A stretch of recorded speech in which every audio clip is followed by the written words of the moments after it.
Chelsea fans, welcome back to another week of Chelsea Chat with me, Moose, and JB. Don't forget to like, subscribe and hit the bell notification. And don't forget to comment below. We'd love to hear your thoughts. We'd love to hear your thoughts on last week without me and Dan. So, nice to hear how... I'm going to leave now.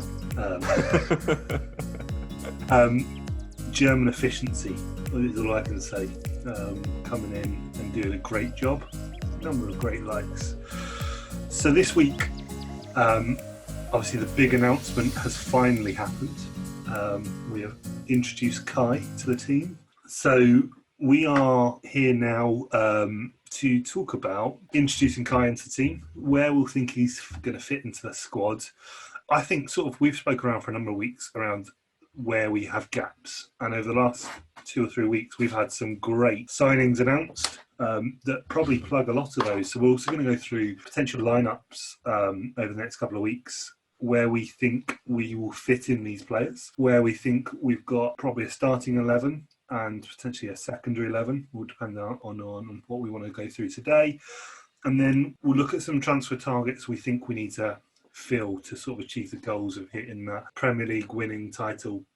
So where do we think we're missing? Anything we can get in the current transfer market, or what we'll leave for next week. But I suppose let's start with the big news of the week. We finally got the announcement we've been waiting for. Me and Jamie have been texting daily, just going, is it now? Is it now? And we weren't disappointed, were we? No, we were waiting for it for what felt like forever. It was such a long time coming. Watching Twitter and all the in the know people, Fabrizio Romano, Christian Falk, of course, Moose, yeah, it's the one and only. Just waiting for updates and anything, and throughout the last few weeks, it's been kind of, it's happened already. The deal's done, and then other people are saying no, it's not done yet. There's still things to iron out, and just waiting, and finally. We saw the news quite early on Friday that he'd left Germany camp.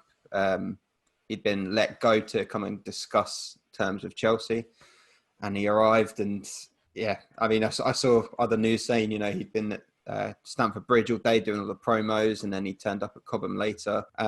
It got to 5 o'clock, and I was waiting for the announcement at 5 o'clock, thinking, right, it's going to be at 5 o'clock. And then it broke that Messi was going to have a press conference at 5 o'clock to say whether he was staying at Barcelona or not. And I was like, we're obviously not going to do it at 5 o'clock now. And as it got later, I was thinking, we're not going to announce it tonight at all. And then I think it was probably around 8 o'clock, and they posted a video of Rudiger saying, come on, Chelsea, it's time to announce Havertz now. And then a few minutes later, they gave the video and all of the interviews and everything like that. It's just a relief, really, now. We don't have to talk about this potential transfer anymore. It's finally done, and I'm very happy. I think he's such a great player. It's interesting, sort of. He's been talked around for so long. Probably at the start of a couple of months ago when we started the podcast, the name was being bounded around, but it was very much. You would have gone, I would love to have him, but I just don't see it really happening. And then when it became more and more real, it was. He's such a great player, and to be fair, I've not seen as much as I'd like to of him. But even if we look at the numbers and the stats that come through, it's sort of second only for goals, sort of 35. He's had 21 assists, so he ranks fourth. He's beaten by sort of Mbappe, Dembele, Jadon Sancho. And you're sort of going, this kid just looks unreal. And sort of him being likened to sort of a Michael Ballack. Now, I remember the days when we had Ballack in his moonlight of his career, and he was absolutely awesome. So I think, what can I say? He just looks good, a young, athletic player, and I think he will just fit with the other signings we've got. I mean, not only have we got Werner sort of him link up, and are competing on stats for a lot of it, being the youngest player in sort of the German squad, the youngest player to get to 11 games. They've been competing with each other there, but they just look like they could be quite a lethal sort of force together in our attacking lineup. Mm-hmm. And he's got that mixture of sort of finesse and height And I think you really don't get that. And then you look at where he can play. He's been played as a centre forward. He's been played as an attacking midfielder. He's playing a defensive midfielder in the German squad, and he just excels in all those places. And he can play out on the wings. So he just looks at that great utility player, which is brilliant for us, because if you go and sign an out-and-out striker, there's only one position you can play him in.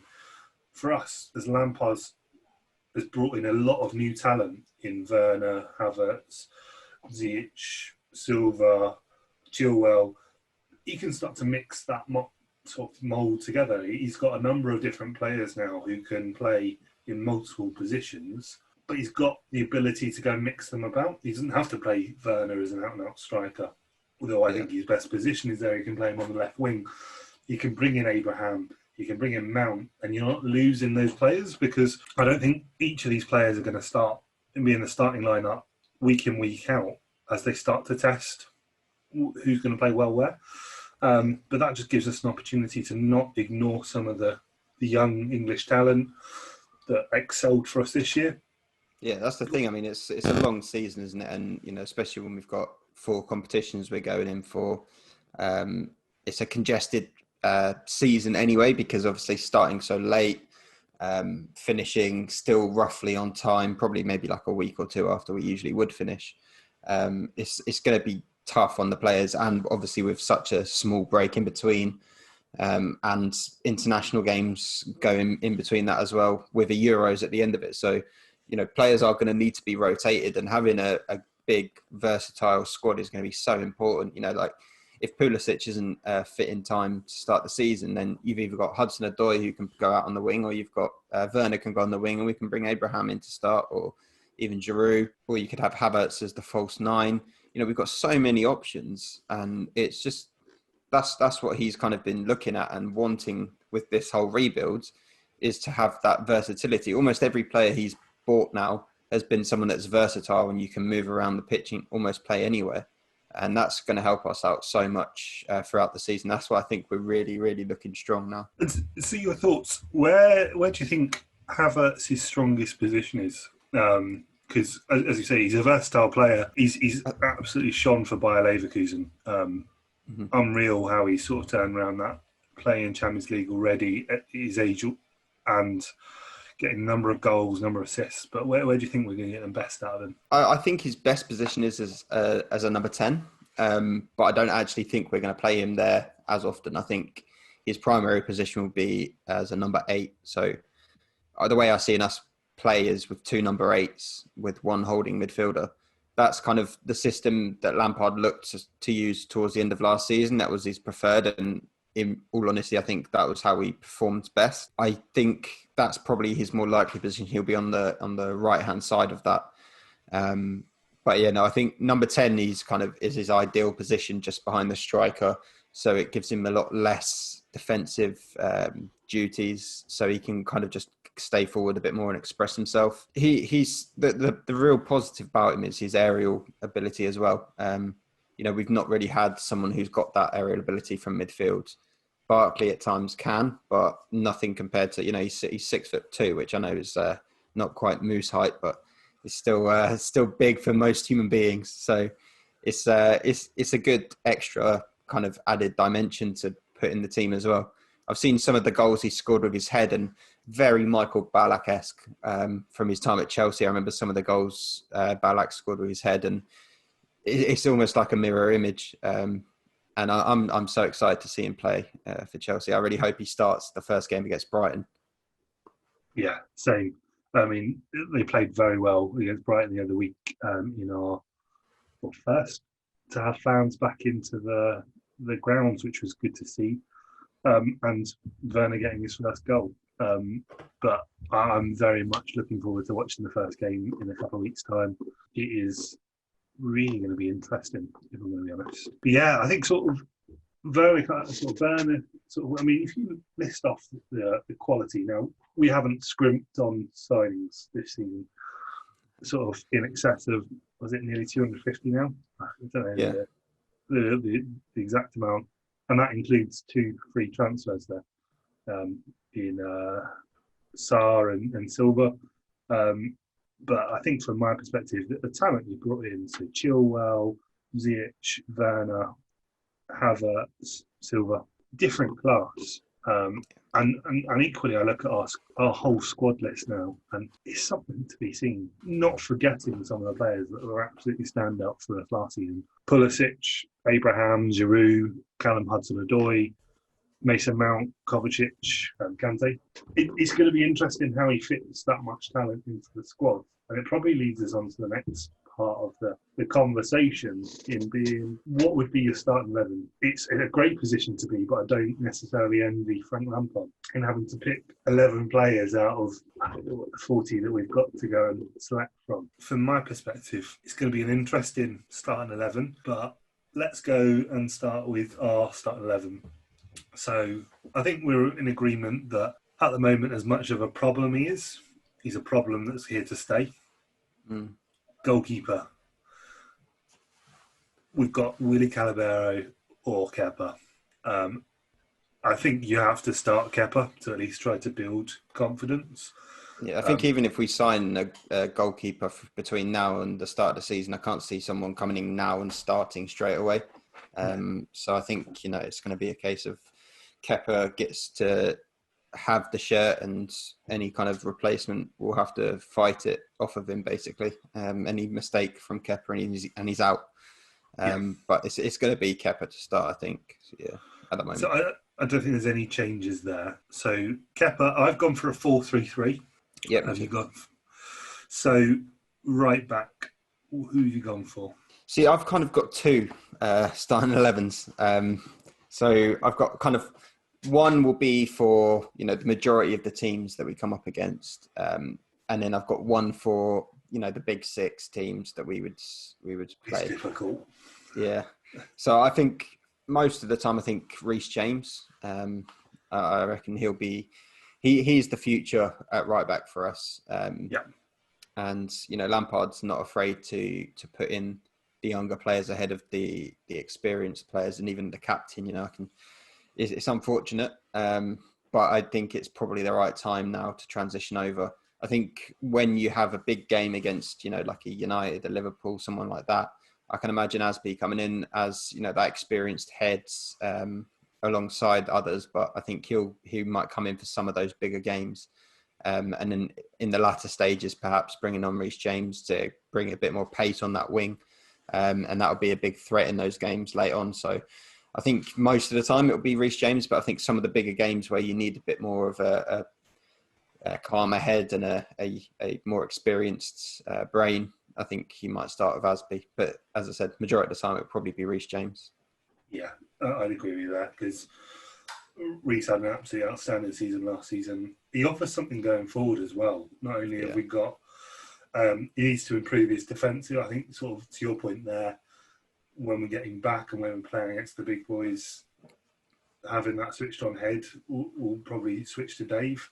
But James, when you're going forward, he's pretty no one really much better than that. It gives you a lot, sort of a good outlet, and especially now we've got some pretty impressive attacking players in the front, some people to get on the end of his great crossing ability. The two centre backs, and I was a little bit conflicted on this because we've got a lot of players in this space. We've also brought in a significant new player. So I've gone with the mixture of Silva and Rudiger. I think Silva, first and foremost, obviously I missed last week's conversation, but I mean the pedigree that he comes with is outstanding, and we've struggled in that space. So I think bringing him in gives us a different option.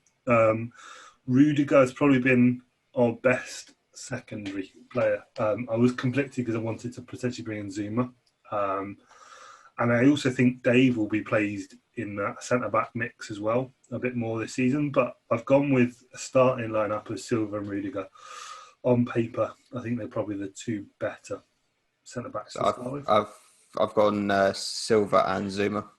I think, again, Rudiger, he'll have his games where he's, suitable to come in. But I think just off of last season's performances, I think out of the four, Zuma was probably our best centre-back. And he would be ideal with any of the others, just maybe like Zuma and Tomori would be ideal. But Zuma just doesn't have that leadership and the communication. And I'm hoping just by putting him with Thiago Silva that he might pick up some of those skills and learn it a bit more for then when Silva then moves on or leaves, then Tomori can come in and be alongside him and it will all come together that way. That's kind of what I'm hoping. I think together, Zuma's an absolute beast. He's not as comfortable with the ball at his feet, but he's a beast. He wins everything in the air. And some of the last-ditch tackles he puts in are fantastic. And I think them two together would be pretty tough to get past. I think at 35, you won't see Silva starting every game. So I do think it'll be a mix of those players. But I think sort of potentially Zuma may be better. I've gone with Rudiger because I think he's got probably different elements about him. But I think Zuma's pace probably will be matched with Thiago Silva's professionalism, switched on footballing brain and communication. It'll also depend on, I don't know how much this will come into it, but how good Thiago Silva's English is. I know he has not played in England before. I think he interviewed when joining was in English, so that may come into it. But that just obviously adds to the ability to communicate and lead the back four. Mm-hmm. I think we'll probably be jointly agreed on the left back, considering the hard-fought nature to get him. Yeah. But Ben Chilwell, I mean, I'm really pleased with this signing. He shone for me at Leicester last season. I think he's just got that edge about him. I know that he won't be fit for our first couple of games. I think we'll see Alonso or Dave start in his place. But I think we're looking at perfect lineup from our squad. Chilwell is my man. Yep. Middle three. Now, I saw, I think it was Jimmy Floyd talking this week around probably our most important player, even without sort of the signings in place. I've gone with Kante in a defensive midfield role. For me, he gives us an ability to play 2-8s. As much as I thought Kovacic was outstanding this season, he didn't offer the same ability of almost two men in one that Kante offers. All going well and him being fit, he starts for me. He's probably the first position on the pitch. So Kante for me as a defensive midfield. And then I've gone for my two number 8s as Mount and Havertz. Mount, who's had an outstanding season and deserves to be on the pitch. And Havertz because he's an outstanding player. And I really hope he's going to be an amazing starter for us. So I've gone for the same, actually. So Kante holding with Havertz and Mount as the two attacking 8s. Again, though, I've got it slightly different for potentially like away games against the big teams. So like at Anfield, at Old Trafford, I can imagine us playing two holding midfielders of Kante and Kovacic with Havertz in front of them as a 10. That would be the only time I see us playing differently. But as you said, with the 2-8s, it seems to be how Lampard wants to play as well. And I think that predominantly that's how we will line up. I think, Havertz, whilst his defensive output isn't as high, having Mount on the other side, who he's just full of energy, he's always pressing the ball, he's always chasing down, he's always doing that hard work, so that Havertz doesn't really have to. He can stay forward and give that creative ability that we needed so badly last season. And that's where them two will work well together, I think. And that'll be a perfect partnership in midfield. I think it's tough for Kovacic being player of the season and then not making it into what we would pick as our starting 11 for the following season. But it's just not needed when you have Kante and then you've got these two players that are very good as an 8. And Kovacic, I wouldn't really say he's an 8. I think those two for me would be the best options. Yeah, and I think sort of midfield is where you'll see a number of changes this season. I think you'll see a return of Loftus-Cheek coming into that mix. You'll see Kovacic playing on a regular basis. You've also got sort of other players like Billy Gilmore when he's back from injury. Those sorts of players will see I think you'll see very much less of. You probably won't see Danny Drinkwater at all. And you're probably not going to see much of Ross as much as he had a relatively good season.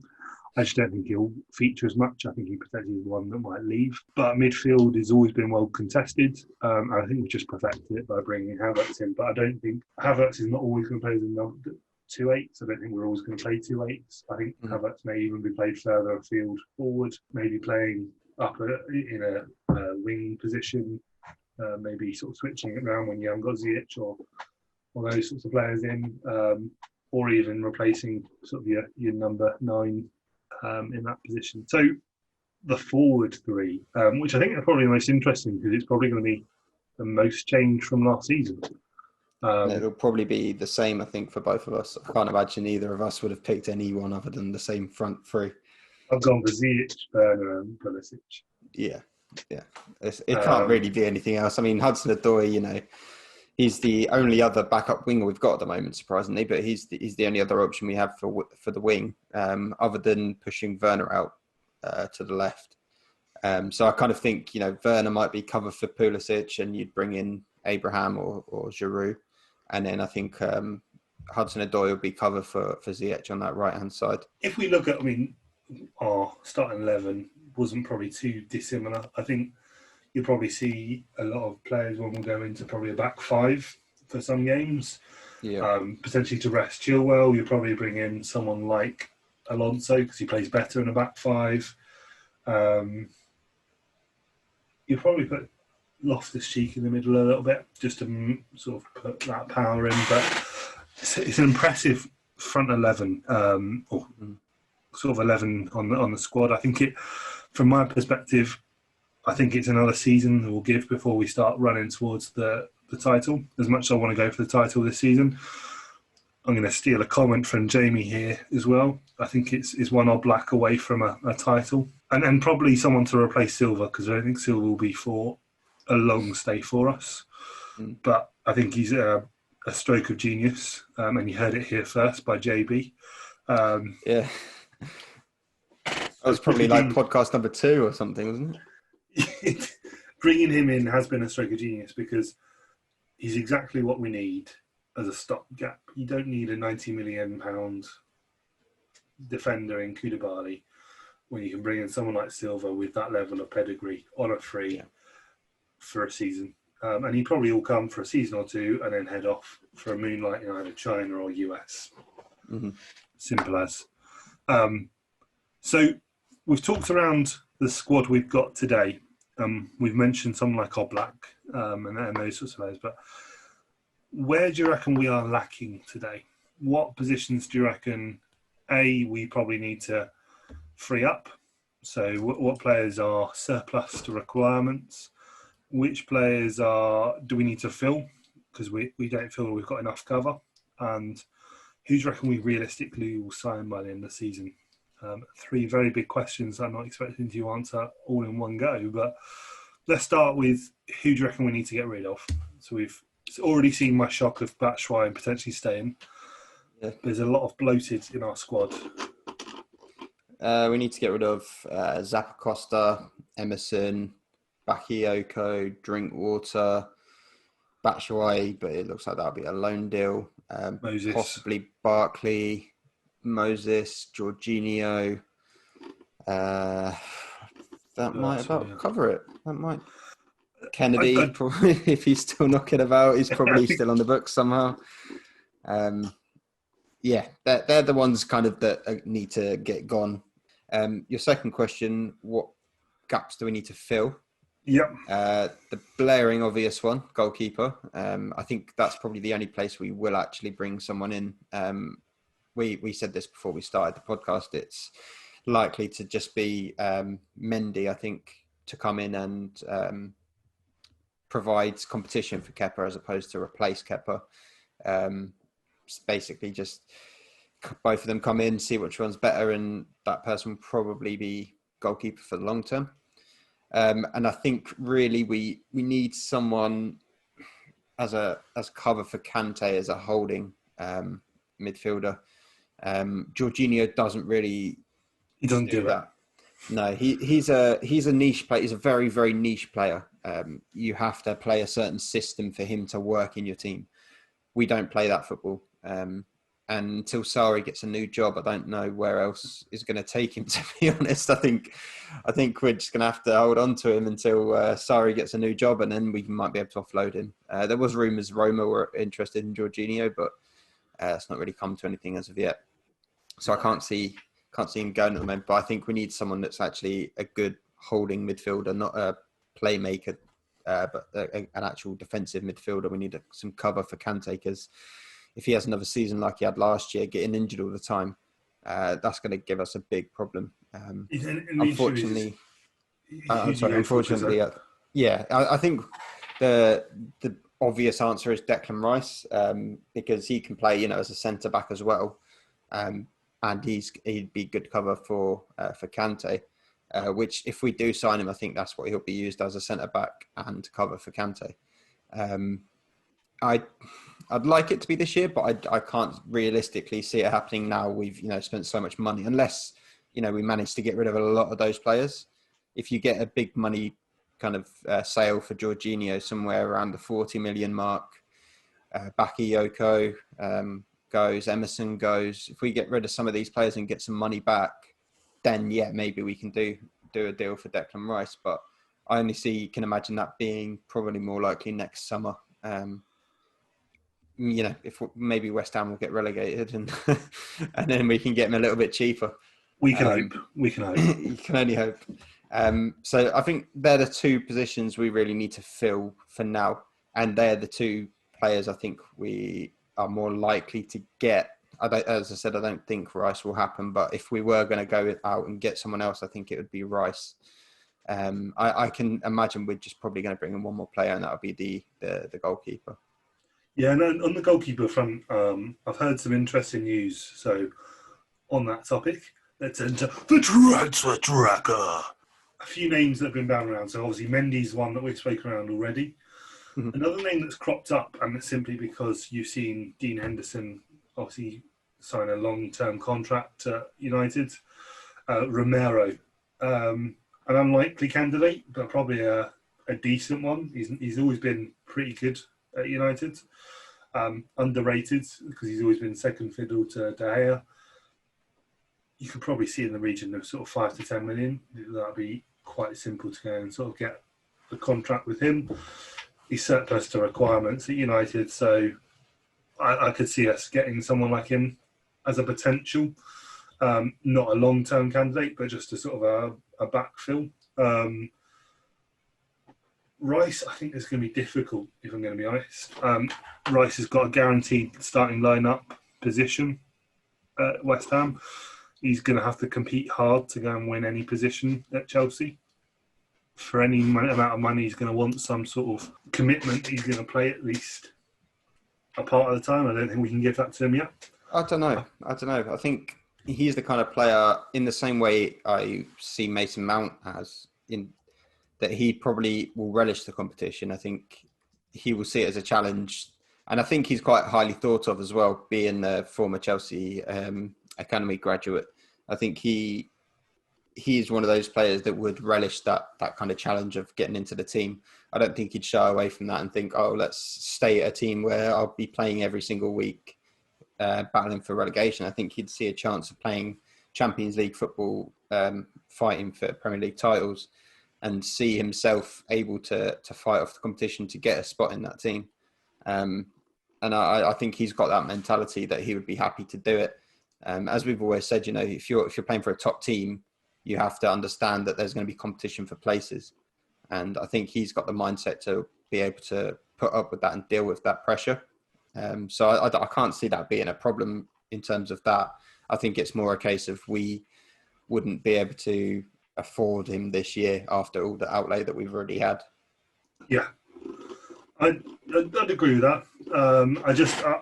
I feel sort of he probably would appreciate another season at someone like West Ham, just to sort of get that another season sort of under his belt, and then we'll see how that goes. And then I think sort of that for me is where we need to sort of fit. I think personally it would be lovely to maybe we get some stopgap keeper and we look for someone like Oblak next season as a big money signing. And I think maybe also another centre back. pending how well our centre backs happen this season. So that situation works. Remember, we've also got Ampadu coming back as well. But from the sounds of it, he's not interested in going back out on loan. He wants to stay and fight for a place. So that Rice kind of position of centre back and cover for holding midfielder, you kind of got someone there in Ampadu who's already, he's a very good player. He's just played for Wales today and looked very, very good again. So he might end up, if we don't sign Rice and Ampadu has a really good season with us, we might just end our interest in Rice and stick with Ampadu. That could be a solution that's there for us. You never know. Next week we'll cover who we think that starting lineup will be. We'll keep you updated on all our social media as and when we hear it, where we may sort of fill some of those gaps. Don't forget the fantasy football. I'm currently filling out my squad that will beat Jamie's this season. But would be no great. chance. Great to see more of you guys joining that. And don't forget to like, subscribe, hit the bell triangle and comment below. Hopefully we'll get Dan back next week and we can enjoy ribbing him as a 3 rather than just me and Jamie. But I think I'm looking forward to next season. I'm excited again. I think last season there was a lot of frustration and unknown. This season there's a lot of confidence and it's good to be a Chelsea fan again. Yeah, looking forward to seeing you guys, and you stay classy, Chelsea fans.